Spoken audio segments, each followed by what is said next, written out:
ओम शांति। ओम शांति। आज 17 जुलाई 2026 दिन शुक्रवार की साकार मुरली। आइए अब सुनते हैं मीठे मीठे बाप दादा के मधुर महावाक्यों को। मीठे बच्चे, यह भारत भूमि निराकार बाप की जन्म भूमि है। यहाँ ही बाप आते हैं तुम्हें राजयोग सिखलाकर राजाई देने, तुम्हारी सेवा करने। प्रश्न, शिव बाबा अपने हर एक बच्चे से कौन सी प्रतिज्ञा कराते हैं? उत्तर, मीठे बच्चे, प्रतिज्ञा करो कि बाबा हम कोई भी विकर्म नहीं करेंगे।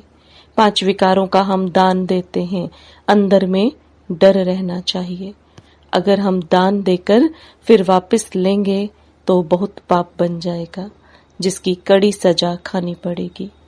हरिश्चंद्र की कहानी भी इसी पर बनी हुई है। ओम शांति। यह बच्चों की है गॉडली स्टूडेंट लाइफ। बच्चे जानते हैं कि हम उनके पास आए हैं। वही कल्प कल्प भारतवासी बच्चों को आकर राज्य भाग्य देते हैं। भारत में ही आते हैं ना। यह भारत भूमि है। अपनी भूमि पर बहुत प्यार रिगार्ड होता है। जैसे कोई विलायत का बड़ा आदमी यहाँ मरता है तो उनको विलायत ले जाते हैं, अथवा यहाँ का कोई बड़ा आदमी विलायत में मरता है तो उनको यहाँ ले आते हैं। अपनी भूमि का मान रखते हैं। भारत को कहा जाता है भगवान की जन्म भूमि। यह भी जानते हो, जिसको भगवान अर्थात अल्लाह परमात्मा कहते हैं, उनके सामने अभी तुम बैठे हो। नाम तो जरूर चाहिए ना। अल्लाह कहते हैं तो भी लिंग की पूजा करते हैं। ईश्वर अथवा खुदा कहते हैं तो जरूर उनकी निशानी चाहिए ना। लिंग को सब तरफ पूजते हैं। चित्रों में भी आजकल देवताओं के आगे परम पिता परमात्मा का चित्र लिंग दिखाते हैं। वह है सबसे ऊंच। उनको अपना शरीर नहीं है, इसलिए निराकार कहा जाता है, साकार नहीं है। अभी तुम बच्चे जानते हो, हम उनके सामने कल्प कल्प हाजिर होते हैं शिक्षा लेने के लिए। भगवानुवाच है तो जरूर राजयोग सिखलाते होंगे। स्टूडेंट को राजयोग सिखाया था और वह राजा रानी बने थे। लड़ाई आदि की तो बात ही नहीं है। इन लक्ष्मी नारायण आदि ने लड़ाई से थोड़े ही बादशाही पाई थी। बिल्कुल नहीं। दुनिया बिल्कुल नहीं जानती कि इन्होंने सतयुग में राज्य कैसे पाया। अभी तुम बच्चे समझते हो, हम बाप से राज्य ले रहे हैं। हम उनके सम्मुख बैठे हैं। वही बाबा है, श्री कृष्ण नहीं। श्री कृष्ण तो छोटा बच्चा है, वह है रचना। अभी बरोबर श्री कृष्ण अपना पद ले रहे हैं, जो फिर भविष्य में श्री कृष्ण कहलाएंगे। यह है सारी पढ़ाई की बात। तुम जानते हो, बाबा हमको राजयोग सिखलाते हैं। जैसे मनुष्य मनुष्य को बैरिस्टर, इंजीनियर आदि बनाते हैं। है तो मनुष्य ना। तुम समझते हो हम भी मनुष्य हैं, परंतु हम पतित हैं। अभी बाप पावन भी बनाते हैं और हमें वर्षा भी देते हैं। पावन दुनिया तो नई दुनिया ही होगी। नई दुनिया में है ही राजाई। अभी तुम बाप के सम्मुख बैठे हो। जैसे लौकिक बाप बच्चों को प्यार से बैठ समझाते हैं, यह है पारलौकिक विचित्र बाप, जिसके लिए तुम गाते आए हो, त्वमेव माताश्च पिता त्वमेव। इस समय तुम जानते हो, ये अपना पाठ बजाते हैं, जो भक्ति मार्ग में हम गायन करते हैं। तुम कहते हो हम शिव बाबा के पास आए हैं, चिट्ठी भी लिखते हो, शिव बाबा केयर ऑफ ब्रह्मा। कोई को तुम पोस्ट दिखाओ तो वंडर खाएंगे। शिव बाबा केयर ऑफ ब्रह्मा ऐसा तो कभी सुना नहीं है। शिव बाबा ब्रह्मा में आकर विष्णुपुरी की स्थापना कर रहे हैं, सामने खड़े हैं। ऊपर में है शिव बाबा। शिव बाबा ने ब्रह्मा द्वारा स्थापना की थी, अब फिर से कर रहे हैं। यह है प्रवृत्ति मार्ग। राज विद्या में भी बैरिस्टर पढ़ाते हैं तो मेल फीमेल दोनों पढ़ते हैं। फीमेल भी जज, बैरिस्टर, डॉक्टर आदि बनती हैं। यह भी प्रवृत्ति मार्ग है। सन्यासियों का है निवृत्ति मार्ग, वह अलग है। यह भी बाबा ने समझाया है। शंकराचार्य अगर नहीं आता तो पवित्रता का अंश नहीं रहता। भारत बिल्कुल ही जल मरता। यह नूंद है भारत को थमाने लिए। भारत बहुत पवित्र था, फिर अपवित्र बना है। अभी भारत कितना कंगाल है। कहते हैं सोने की लंका समुद्र के नीचे चली गई। अब लंका तो सोने की हो नहीं सकती। यह सब कहानियां बैठ लिखी हैं, जिससे फायदा कुछ भी नहीं। तुम बच्चे जानते हो बरोबर बाबा हमको बिल्कुल सहज याद के बल से कितना ऊंच बनाते हैं। बाप प्रतिज्ञा करते हैं, अगर निरंतर याद करने का पुरुषार्थ करेंगे तो विकर्म विनाश हो जाएंगे। भक्ति मार्ग में भी याद करने का पुरुषार्थ किया है ना। क्यों याद करते हैं? कि हमको साक्षात्कार हो। ऐसे नहीं याद करते कि कृष्णपुरी में हमको बादशाही मिल जाए, वहां हम नर से नारायण बन जाएं। नहीं, तुमको भी यह आश नहीं थी कि हम मनुष्य से देवता बने। गाते भी हैं, मनुष्य से देवता किए करत न लागी वार। तुम देखते हो बरोबर कलयुग के बाद सतयुग आएगा। कलयुग में इतने मनुष्य हैं, सतयुग में एक धर्म होगा। अभी तुमको आत्मा और परमात्मा का भी ज्ञान मिला है। दुनिया में एक भी मनुष्य नहीं जिनको आत्मा का ज्ञान हो। आत्मा में 84 जन्मों का पाठ कैसे नुंधा हुआ है यह कोई नहीं जानते हैं। यह अक्षर भी कभी कोई से नहीं सुने हैं। बाप तो है ज्ञान का सागर, पतित पावन निराकार। तुम जानते हो हमारी आत्मा पाप आत्मा से पुण्य आत्मा बन रही है। सतयुग में तो सब पुण्य आत्माएं, यहाँ हैं पाप आत्माएं। ऐसे नहीं कि बहुत दान पुण्य करने वालों को पुण्य आत्मा कहा जाता है। नहीं, पुण्य आत्मा होते ही हैं सतयुग में। यहाँ जो मनुष्य दान पुण्य करते हैं उनको पुण्य आत्मा समझते हैं। वहाँ तुमको दान पुण्य आदि करने की दरकार नहीं रहती। वहाँ गरीब कोई होता ही नहीं। तुम वहाँ सदैव के लिए पुण्य आत्मा हो ही। तुम तन मन धन सब बेहद के बापर्थ देते हो, जिसको बलिहार जाना कहा जाता है। बाप कहते हैं पहले मैं बलिहार जाता हूँ व तुम। बाबा कहते हैं पहले तुम बलिहार जाते हो, तब फिर 21 जन्मों के लिए बलिहारी मिलेगी।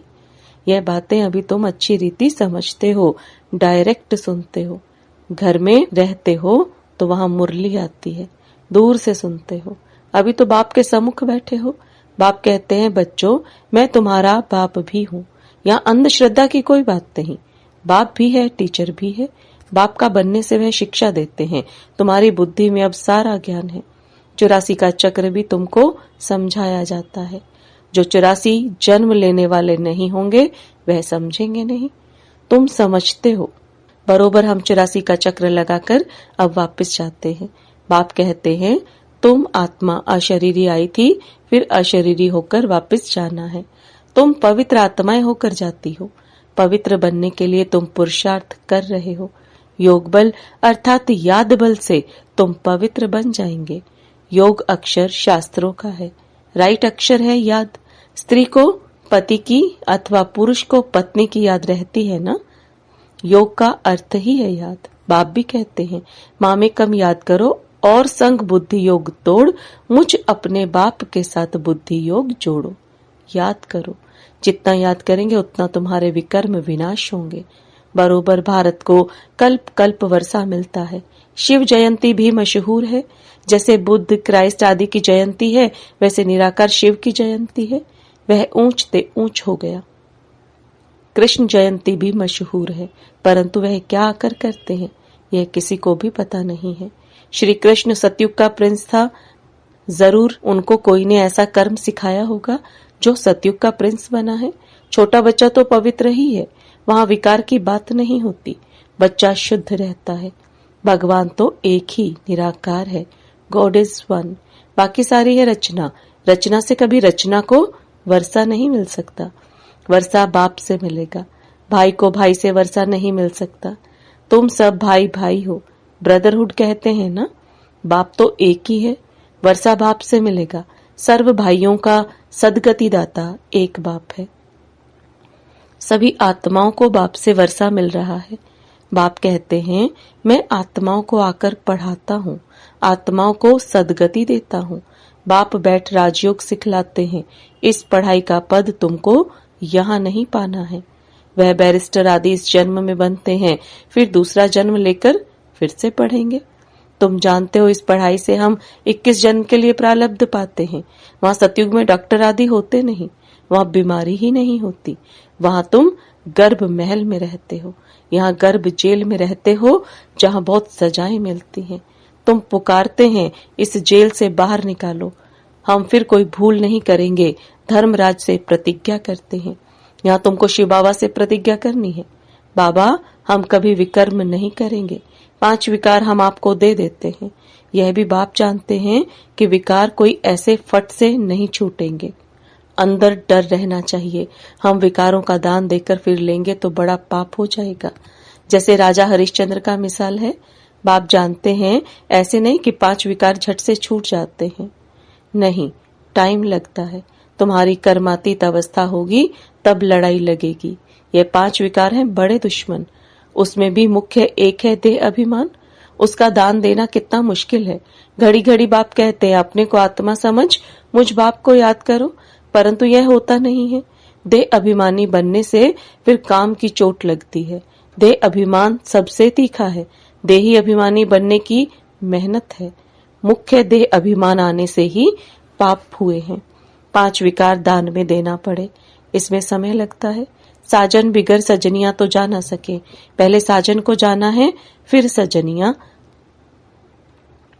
साजन को आकर सब आत्माओं को ले जाना है। जब तक कर्मातीत अवस्था हो तब तक पुरुषार्थ करना है। देह अभिमान आने से ही फिर भूलें होती हैं। कहते हैं बाबा देह अभिमान में आकर विकार में गिरे।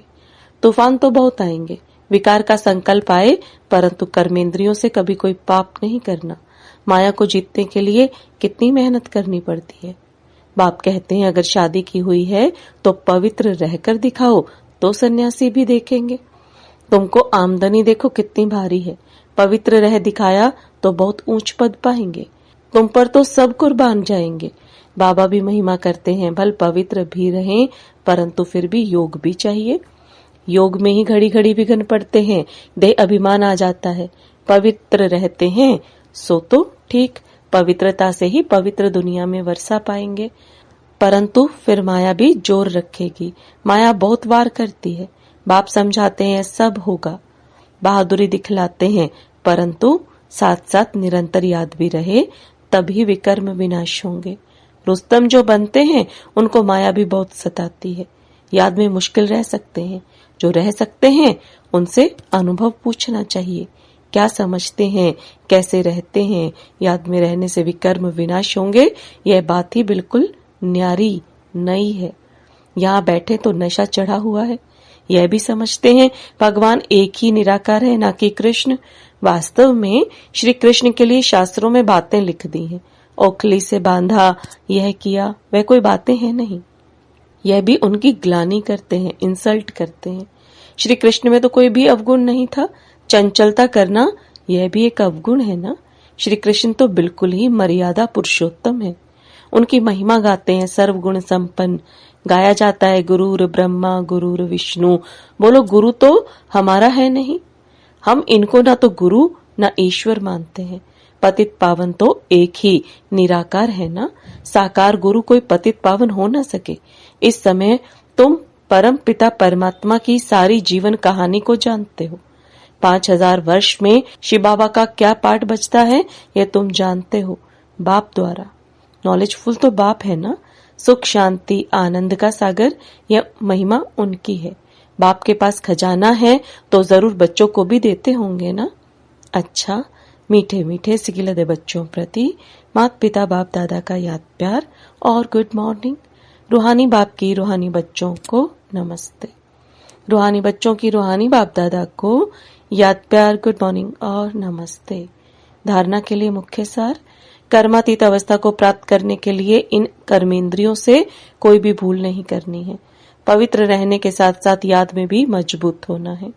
सदा पुण्यात्मा बनने के लिए तन मन धन से बाप पर बलिहार जाना है। एक बार बलिहार जाने से 21 जन्म के लिए पुण्यात्मा बन जाएंगे।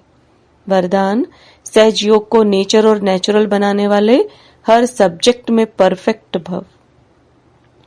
सहज योग को नेचर और नेचुरल बनाने वाले हर सब्जेक्ट में परफेक्ट भव। अब बाप दादा के वरदान को विस्तार में समझेंगे। जैसे बाप के बच्चे हो, इसमें कोई परसेंटेज नहीं है। ऐसे निरंतर सहज योगी व योगी बनने की स्टेज में अब परसेंटेज खत्म होनी चाहिए। नेचुरल और नेचर हो जानी चाहिए। जैसे कोई की विशेष नेचर होती है, उस नेचर के वश न चाहते भी चलते रहते हैं, ऐसे यह भी नेचर बन जाए। क्या करूं, कैसे योग लगाऊं, यह बातें खत्म हो जाएं तो हर सब्जेक्ट में परफेक्ट बन जाएंगे। परफेक्ट अर्थात इफेक्ट और डिफेक्ट से परे। स्लोगन, सहन करना है तो खुशी से करो, मजबूरी से नहीं। सहन करना है तो खुशी से करो, मजबूरी से नहीं। ये अव्यक्त इशारे ज्वाला स्वरूप स्थिति में रह शक्तिशाली याद का अनुभव करो। पावरफुल योग अर्थात लगन की अग्नि, ज्वाला रूप की याद ही भ्रष्टाचार अत्याचार की अग्नि को समाप्त करेगी और सर्वात्माओं को सहयोग देगी। इससे ही बेहद की वैराग्य व्रति प्रज्वलित होगी। याद की अग्नि एक तरफ उस अग्नि को समाप्त करेगी, दूसरी तरफ आत्माओं को परमात्मा संदेश की शीतल स्वरूप की अनुभूति कराएगी। इससे ही आत्माएं पापों की आग से मुक्त हो सकेंगी। ओम शांति। Om Shanti.